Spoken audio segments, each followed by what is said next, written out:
So I'm in Alpine Meadows, and I'm hiking this little last section that Martha and I didn't ride, just so I can finish a track that goes directly from the Cabbage Patch in Tahoe City to the trail that we started in the 5-day ride in Alpine Meadows.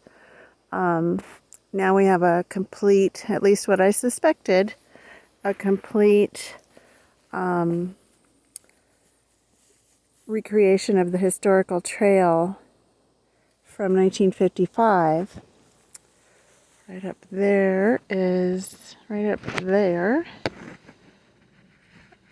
where it continues up to Emigrant Pass where Watson's Monument is. Anyways, I just suspected this was it from putting clues together from Wendell's photos and stuff, and then look what I found.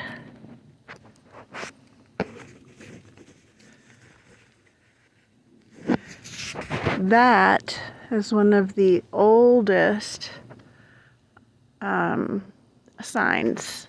I've found the reflectorized ones that are galvanized, and they have reflective paint on them, and they're more pointy on the top and on the bottom. But I've never seen one of these. I've seen them in pictures, black and white Charlie Barrio pictures, but that's it. So this predates the ones from the 60s, and it's still here.